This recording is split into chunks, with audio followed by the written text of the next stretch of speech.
Saludos estimados. Esta ocasión vamos a hablar sobre el tema número 2 del módulo de las TIC. En este caso específico debemos dirigirnos hasta la parte media de la plataforma, de la pantalla y sobre todo en la zona central.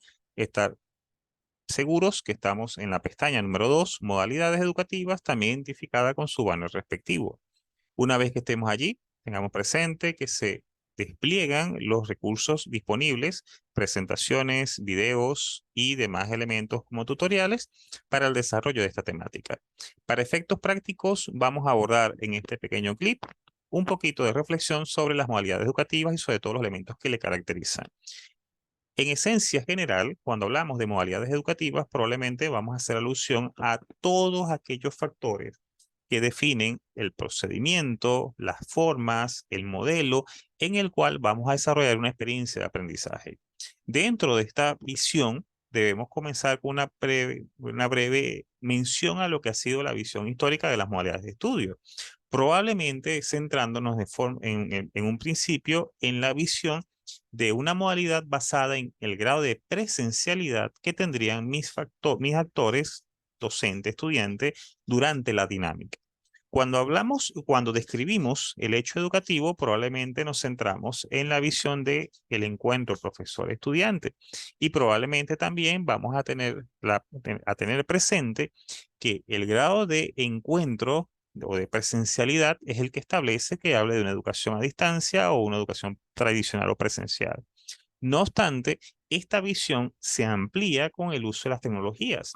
Las tecnologías de información y comunicación y sobre todo los servicios de Internet y más aún recientemente los servicios móviles han permitido que empecemos a hablar de denominaciones como el aprendizaje mediado con TIC. Es decir, la tecnología irrumpe no solamente como un objeto de estudio, sino también como un mecanismo para el desarrollo de las actividades de aprendizaje y la ejecución de actividades de evaluación. Esto también ha implicado que la concepción de una modalidad de estudio ya no solamente se limite a ver o no ver al profesor o con qué frecuencia se encuentra el estudiante con el profesor, sino también cómo utilizamos estas herramientas para realizar encuentros que en otras circunstancias serían imposibles. Es por esto que dentro de la denominación de modalidades educativas comienzan a aparecer conceptos relacionados con el uso de la tecnología y conceptos relacionados con la ejecución de actividades de aprendizaje o de evaluación síncronas o asíncronas. Por ejemplo, cuando concebimos el hecho del desarrollo de una actividad de aprendizaje de forma tradicional, partimos del encuentro de un estudiante con un profesor en un horario, en un espacio físico establecido y en donde un contenido es desarrollado, sea a través de una exposición didáctica, sea a través de exposición del conjunto de los estudiantes, preguntas dirigidas, etcétera. Probablemente también dentro de esa concepción existe la realización de evaluaciones, defensas, exposiciones, presentación de pruebas escritas, demostraciones prácticas, etcétera. Y en función de esto concebimos que ese hecho solamente puede ocurrir si docente y estudiante comparten el mismo espacio físico al mismo tiempo.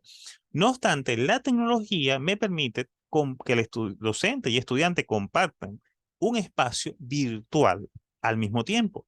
Y para eso obviamente existen herramientas como las herramientas para videoconferencia, los grupos móviles, grupos de WhatsApp, Telegram, herramientas como Zoom y similares que nos han permitido acercar la presencialidad o la sincronía de un estudiante y de un docente en el mismo hecho educativo, solo que físicamente no están presentes en el mismo sitio.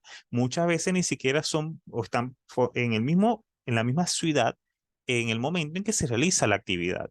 Esto significa entonces que nuestra concepción requiere de nuevos términos y por ello aparecen denominaciones como el e-learning, una formación en donde usando herramientas como la web o servicios de la web como la videoconferencia, se utiliza o se permite un aprendizaje totalmente virtual, más no alejado del contacto directo entre docente y estudiante. Es decir, físicamente no estamos en el mismo espacio, pero semanalmente podemos tener un encuentro. El profesor puede hacer demostraciones, puede desarrollar sus clases, puede haber interacción con el estudiante puede participar, puede realizar aportes, o sea, puede simular o emular lo que sería una actividad física en un salón de clase. Y con la evaluación obviamente pasa lo mismo.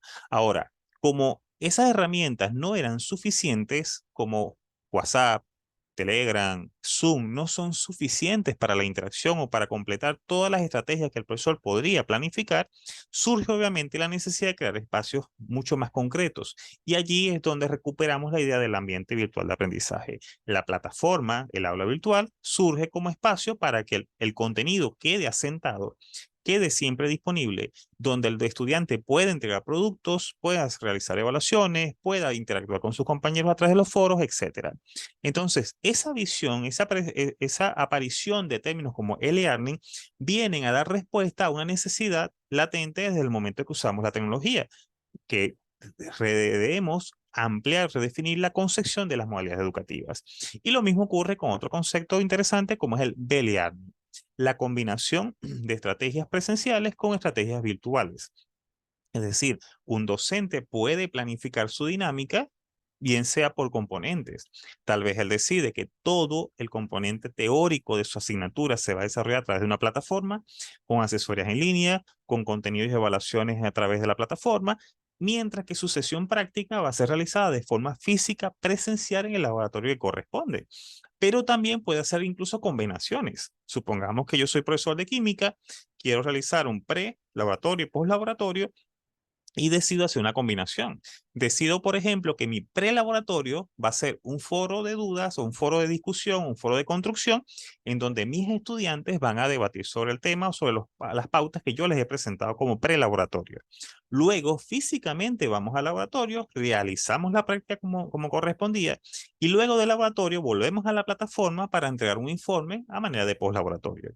De esta manera, el uso en este caso del B-Learning, se nos presenta como una posibilidad donde sacamos lo mejor de cada mundo. Sacamos lo mejor de una herramienta en línea, sacamos lo mejor de una herramienta presencial que ahora se ve potenciada porque no depende o no debo realizar todo el laboratorio, el pre y el post laboratorio dentro de ese horario, y ahora por supuesto el estudiante siempre tiene posibilidades de ir a la plataforma, de revisar el contenido, de repasar lo que vio. Y obviamente esto va de la mano de lo que es nuestra modalidad de estudio, aprendizaje dialógico interactivo. Aprendizaje dialógico interactivo surge inicialmente como una modalidad de learning semipresencial. No obstante, con la evolución, con el tiempo y sobre todo con la aparición de normativas como los sistemas de estudios multimodales, aprendizaje dialógico interactivo se ha transformado en un sistema de estudios multimodales. Es decir, la posibilidad de que dentro de un programa académico puedas tener diferentes opciones y diferentes formas de desarrollar tu contenido o tu proceso de aprendizaje. En base a eso, el desafío que se nos presenta ahora, obviamente, es caracterizar qué pasa en esas modalidades. ¿Qué ocurre entonces si mi educación es totalmente virtual? La responsabilidad del docente, el papel del estudiante como protagonista, la importancia de armar unos contenidos que sean autosuficientes o autodidactas, la importancia de crear estrategias de evaluación que den respuesta a la ausencia física de los participantes o de los actores, y por supuesto que todo esto sea transversal a una serie de políticas necesarias por parte de las instituciones que lo asumen. Así que con esta idea, con esta reflexión, damos por cerrado este clip y en los siguientes seguiremos analizando los contenidos relacionados con este tema.